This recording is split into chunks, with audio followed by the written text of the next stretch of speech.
Hello everyone and welcome back to the Awesome Physio YouTube channel. Today we are going to be going through our strengthening video for guitar players.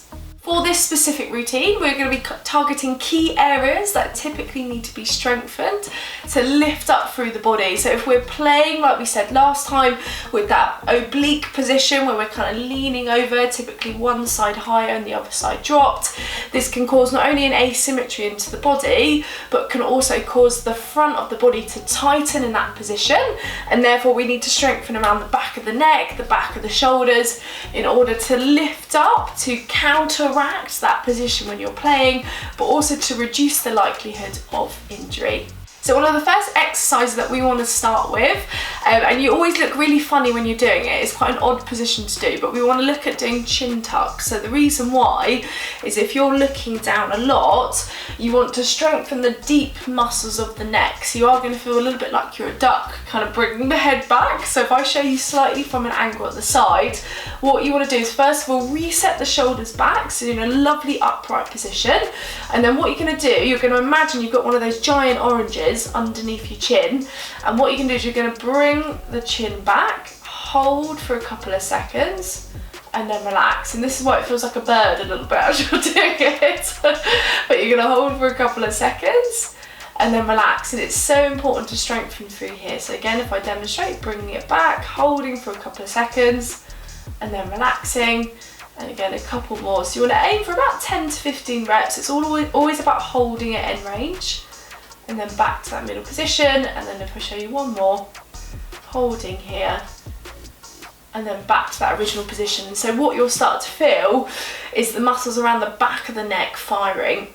What we then want to have a look at is getting control around the shoulder blades, around the scapulae. So what we want to look at is activating your serratus anterior muscle. How we do that is by having the arm out straight and pulling it back, holding for a couple of seconds and then relaxing. So what you're going to do is you're going to bring the arm up straight so it's in line with the shoulder, and then what you're going to do is you're going to pull the arm back without bending at the elbow. It can actually be quite tricky when you first start doing it, so imagine doing like a backwards punch. So you're going to pull it back, you should feel it firing around the back of the shoulder blade, so you're trying to pull the shoulder blade tight into the rib cage and then relaxing there. And again, we want to aim to do about 10 to 15 reps on one side.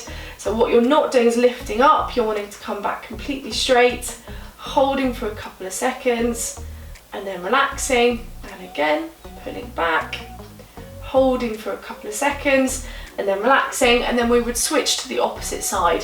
So again, where even though we've got a little bit of asymmetry and a very specific pattern when you are playing, you want to balance through both sides. You want to balance through both shoulder blades, so really important that we're adding this together.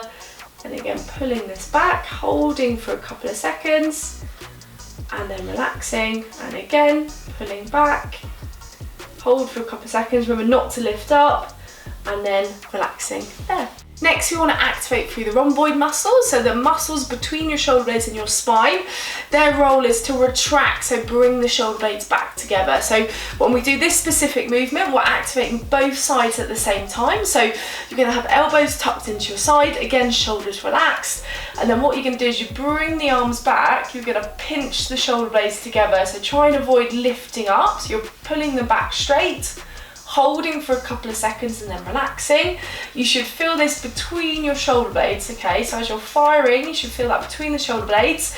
I always say to people, imagine you've got like a bit of paper that you're trying to pinch between your shoulder blades, holding for a couple of seconds and then relaxing. And then with this particular exercise, because this is probably one of the most important if we're strengthening when we're doing guitar playing, is that you want to kind of do it lovely, slow and controlled. You want to feel the muscles firing as you're doing it, so feeling it around the back of the shoulders, and then once you've done about 10 to 15 reps, relaxing there. Next, we want to strengthen around the forearm area. So I'm using a can of beans. If this is too easy, i.e. the weight's not heavy enough, you can add like a little dumbbell and add the weight over time. But we want to strengthen certain muscles on both sides. So even though these are the areas that get tight, we also want them to be really strong so that we can perform and we can play. So you're going to have the arm up slightly. We're going to look first of all at the extensors. So you can hold the other hand underneath the elbow. You're going to lift the wrist up and then relaxing, because what you're doing as you're activating here is you are activating the muscle belly up into the forearm. So you're holding for a couple of seconds and then relaxing.